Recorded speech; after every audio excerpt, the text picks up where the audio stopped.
എല്ലാവർക്കും നമസ്കാരം. കഴിഞ്ഞ 2-3 എപ്പിസോഡുകളായിട്ട് ഞാൻ പ്രാർത്ഥന എന്നുള്ളൊരു സബ്ജക്റ്റിനെ കുറിച്ച് ഞാൻ നിങ്ങളുടെ അടുത്ത് സംസാരിക്കുകയായിരുന്നു. അപ്പോൾ നമ്മൾ ബിബ്ലിക്കൽ ക്രിസ്ത്യൻ എന്നുള്ളൊരു എപ്പിസോഡാണല്ലോ ഇങ്ങനെ നമ്മൾ കണ്ടിന്യൂ ആയിട്ട് ചെയ്തുകൊണ്ടിരിക്കുന്നത്. അപ്പോൾ നമ്മൾ കഴിഞ്ഞ എപ്പിസോഡുകളിലൊക്കെ ഞാൻ പ്രാർത്ഥന എന്നുള്ളൊരു വിഷയത്തെക്കുറിച്ച് എനിക്കറിയാവുന്നതുപോലെ ഞാൻ സംസാരിക്കുവാനിടയായിത്തീർന്നു. ഓക്കെ, അപ്പോൾ ഇനി അടുത്തത് നമ്മൾ എന്തായിരിക്കണം ഒരു ക്രിസ്ത്യാനി? നമ്മൾ രക്ഷിക്കപ്പെട്ടു, സ്നാനപ്പെട്ടു, പിന്നെ നമ്മൾ എന്ത് ചെയ്തു? നമ്മൾ പ്രാർത്ഥിക്കുന്നത് എങ്ങനെയാണെന്ന് നമ്മൾ പഠിച്ചു അല്ലേ? ഇതൊക്കെ നമ്മൾ സംസാരിച്ചു കൊണ്ടിരുന്നു. ഇനി അടുത്ത സ്റ്റെപ്പ് എന്താണ്? നമ്മൾക്ക് എന്ത് വേണം? നമ്മൾക്ക് ഈ ലോക ജീവിതത്തിൽ നമ്മൾക്ക് ജീവിക്കുവാൻ എന്ത് വേണം? പരിശുദ്ധാത്മാവിനെ നമ്മൾക്ക് വേണം. അതാണ് ദൈവം പറഞ്ഞിരിക്കുന്നത്. ഞാൻ പോയി കഴിയുമ്പോൾ ആരെ അയക്കും? സഹായകനെ അയക്കുമെന്ന് പറഞ്ഞിട്ടുണ്ട് അല്ലേ? യേശുക്രിസ്തു സ്വർഗ്ഗാരോഹണം ചെയ്യുന്നതിന് മുൻപേ എന്താ പറഞ്ഞു? ഞാൻ പോയി കഴിയുമ്പോൾ ആര് വരും? സഹായകൻ വരും. ഈ സഹായകൻ ആരാണ്? ദൈവത്തിൻ്റെ പരിശുദ്ധാത്മാവിനെ കാണിക്കുന്നത് അല്ലേ? അപ്പോൾ ഈ ത്രിത്വത്തിൽ മൂന്നാമനായ പരിശുദ്ധാത്മാവ്. അപ്പോൾ ആ പരിശുദ്ധാത്മാവ് എന്ത് ചെയ്യും? നമ്മളുടെ മേൽ വരും. നമ്മളിലേക്ക്, ഈ ലോകത്തിലേക്ക് പരിശുദ്ധാത്മാവിനെ ദൈവം നമ്മൾക്ക് വേണ്ടി അയച്ചിരിക്കുകയാണ്. അപ്പോൾ ഈ പരിശുദ്ധാത്മാവിനെ നമ്മൾ എന്ത് ചെയ്യണം? നമ്മൾ പരിശുദ്ധാത്മാവിനെ പ്രാപിക്കണം. അപ്പോൾ ഓർക്കുക, ദൈവത്തിൻ്റെ വചനം പറയുന്നുണ്ട്, ചോദിക്കുവിൻ എന്നാൽ യാചിക്കുവിൻ നിങ്ങൾക്ക് ലഭിക്കും അല്ലേ? അപ്പോൾ നമ്മൾ എന്ത് ചെയ്യണം? നമ്മൾ ആഗ്രഹിക്കുന്ന ആത്മാക്കളെ തൃപ്തിപ്പെടുത്തുന്ന ഒരു ദൈവത്തെക്കുറിച്ച് വചനത്തിൽ പറയുന്നുണ്ട് കേട്ടോ. അപ്പം നമ്മൾ എന്ത് ചെയ്യണം? ഈ പരിശുദ്ധാത്മാവിൻ്റെ പ്രവർത്തനം എന്ന് പറയുന്നത് നമ്മളുടെ ജീവിതത്തിൽ ഉണ്ടാകുവാൻ, അല്ലെങ്കിൽ നമ്മളുടെ ജീവിതത്തിലേക്ക് ദൈവത്തിൻ്റെ പരിശുദ്ധാത്മാവ് കടന്നു വരണമെങ്കിൽ നമ്മൾ എന്ത് ചെയ്യണം? നമ്മൾ ആഗ്രഹിക്കണം അല്ലേ? ഒന്നാമത് നമ്മൾ ഒരുക്കപ്പെടണം എന്ന് വെച്ചാൽ നമ്മൾ അനുദിനം ദൈവത്തിൻ്റെ യേശുക്രിസ്തുവിൻ്റെ രക്തത്താൽ നമ്മൾ കഴുകപ്പെട്ടുകൊണ്ടിരിക്കണം. നമ്മളൊക്കെ നോർമൽ മനുഷ്യന്മാരാണ്. അതുകൊണ്ട് നമ്മളുടെ ജീവിതത്തിൽ തെറ്റുകളും കുറ്റങ്ങളും ഒക്കെ വന്നുകൊണ്ടിരിക്കും. അപ്പോൾ അതുകൊണ്ട് നമ്മൾ എന്ത് ചെയ്യണം? ഓരോ ദിവസവും ദൈവത്തോട് നമ്മൾ എന്ത് ചെയ്യണം? ആ പാപങ്ങളൊക്കെ ഏറ്റുപറഞ്ഞ് ഉപേക്ഷിക്കുവാൻ നമ്മൾ തയ്യാറാകുമ്പോൾ ദൈവത്തിൻ്റെ ആ ഒരു കരുണ നമ്മൾക്ക് ലഭിക്കും. ഒരു ക്ലെൻസിങ് ദൈവം നമ്മളുടെ ജീവിതത്തിൽ പകരും. അപ്പോൾ അതിനുശേഷമാണ് നമ്മൾ എന്ത് ചെയ്യേണ്ടത്? നമ്മൾ ദൈവത്തോട് പ്രാർത്ഥിക്കണം. കർത്താവേ, അങ്ങയുടെ ആത്മാവിനാൽ എന്നെ നിറയ്ക്കണമേ എന്ന് പ്രാർത്ഥിക്കണം. പരിശുദ്ധാത്മാവിനോട് പ്രാർത്ഥിക്കുവാൻ നമ്മൾക്ക് റൈറ്റ്സ് ഉണ്ട് എന്നുള്ളത് ഞാൻ ഇതിന് മുന്നത്തെ എപ്പിസോഡിൽ ഞാൻ പറഞ്ഞിട്ടുണ്ടായിരുന്നു. അപ്പോൾ പരിശുദ്ധാത്മാവിനോട് നമ്മൾ പറയണം, പരിശുദ്ധാത്മാവേ എന്നിൽ വന്ന് വസിക്കണമേ, എന്നിലൊന്ന് വന്ന് നിറയണമേ, അങ്ങയുടെ ആ ഒരു അഭിഷേകത്താൽ എന്നെ ഒന്ന് നിറയ്ക്കണമേ എന്ന് നിരന്തരമായിട്ട് നമ്മൾ എന്ത് ചെയ്യണം? പരിശുദ്ധാത്മാവിനോട് പ്രാർത്ഥിച്ചുകൊണ്ടിരിക്കണം. ചിലർക്കൊക്കെ സ്നാനപ്പെട്ട് കഴിയുന്നവരുടെ അഭിഷേകം പ്രാപിക്കാറുണ്ട്. ചിലർക്ക് കുറച്ചും കൂടി വെയിറ്റ് ചെയ്തിട്ടായിരിക്കും, ചിലർക്ക് കുറേ കഴിഞ്ഞിട്ടായിരിക്കും ഒക്കെ കിട്ടുന്നത്. ദൈവം എന്താ ദൈവത്തിൻ്റെ വചനത്തിൽ പറഞ്ഞിരിക്കുന്നത്?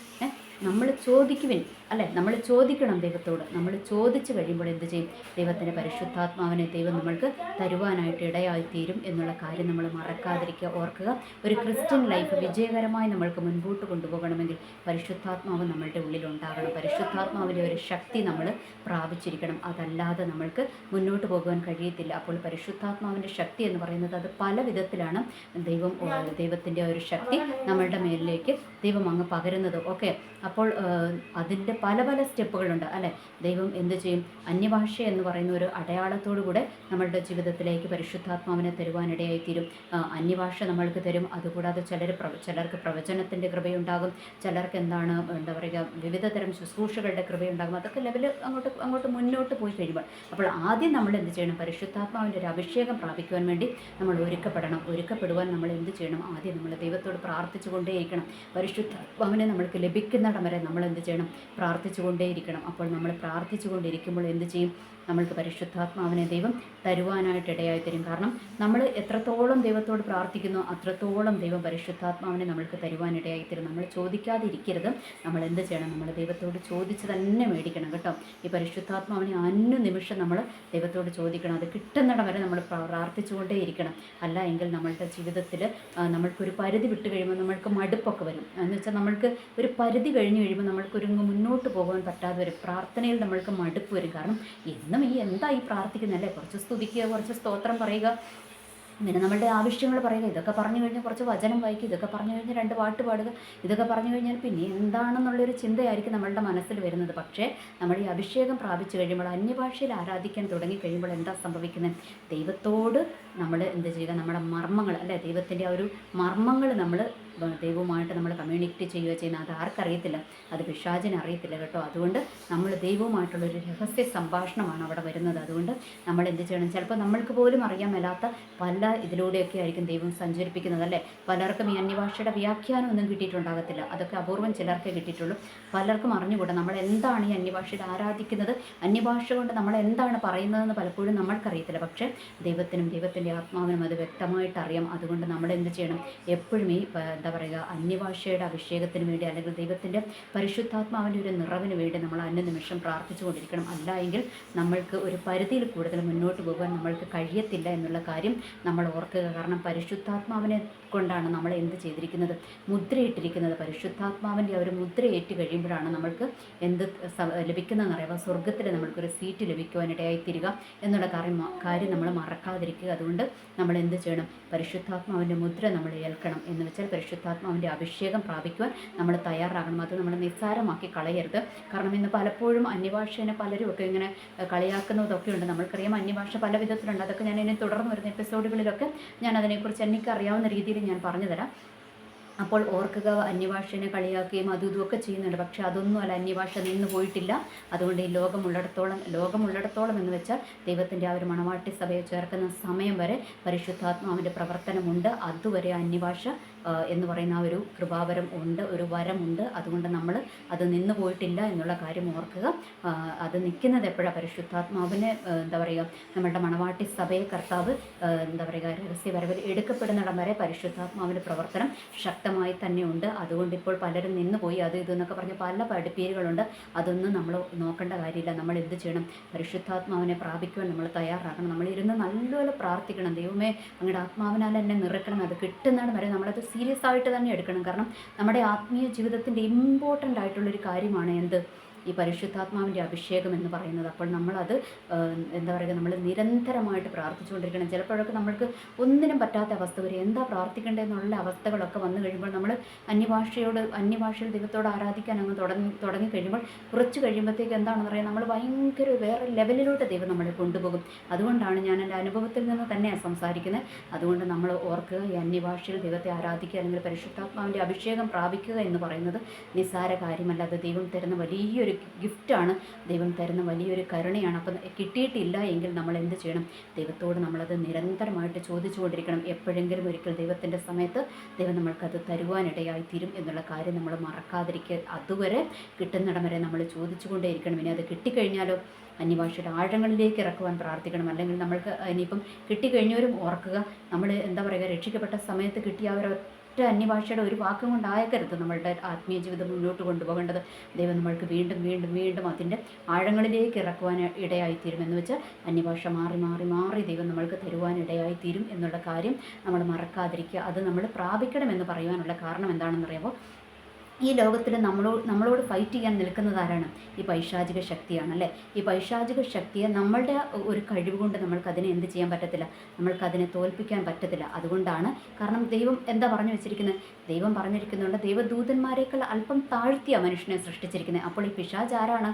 ദൈവത്തിൻ്റെ ദൂതനായിരുന്നു. അവൻ്റെ മഹത്വമൊക്കെ പോയിട്ടുള്ളൂ. പക്ഷേ അവൻ്റെ ശക്തി എടുത്തു കളഞ്ഞിട്ടില്ല കേട്ടോ. എന്ന് വെച്ചാൽ ആ ഒരു ദൂതൻ്റെ ശക്തി എന്തുണ്ട്?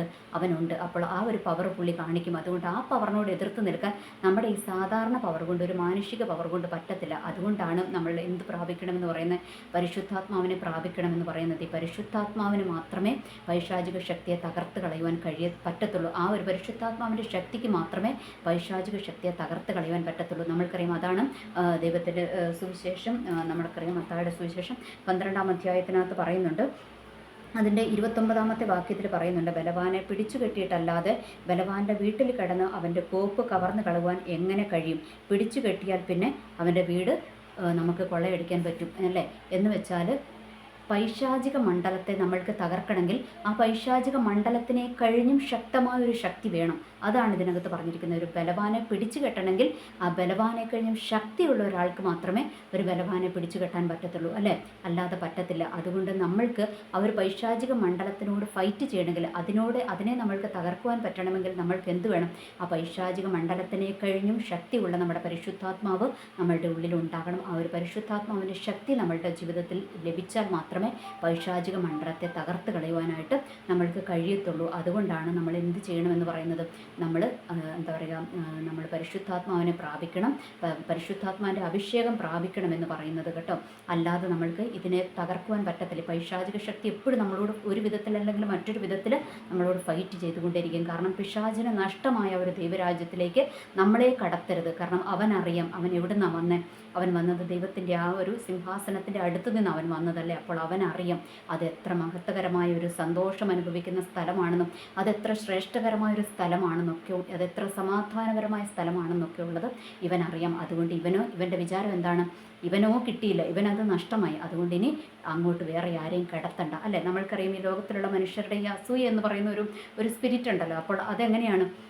എനിക്ക് കിട്ടാത്തത് വേറൊരാൾക്കും കിട്ടണ്ട എന്നുള്ളൊരു മൈൻഡുള്ള ആൾക്കാരുണ്ടല്ലേ എന്ന് പറയുന്നത് പോലെയാണ് പിശാച്. എനിക്കോ നഷ്ടമായി, അതുകൊണ്ട് ഇനി മനുഷ്യന്മാർക്ക് അങ്ങോട്ട് കയറണ്ട, അതുകൊണ്ട് ഇവനെയും അങ്ങോട്ട് വിടത്തില്ലെന്നുള്ള രീതിയിൽ ഇവൻ എന്ത് ചെയ്യും? നമ്മളുടെ ആ ഒരു ജീവിതത്തെ തകർത്ത് കളയുവാൻ ഇവനിങ്ങനെ ഫൈറ്റ് ചെയ്തുകൊണ്ടേയിരിക്കും. അപ്പോൾ ഇവനെ തകർത്ത് കളഞ്ഞ് നമ്മൾക്ക് മുന്നോട്ട് യാത്ര തുടരണമെങ്കിൽ നമ്മൾക്ക് പരിശുദ്ധാത്മാവിൻ്റെ ശക്തി നമ്മൾക്ക് വേണം. അത് നമ്മളുടെ ആത്മീയ ജീവിതത്തിലൊരു ഇമ്പോർട്ടൻ്റ് ആണ്.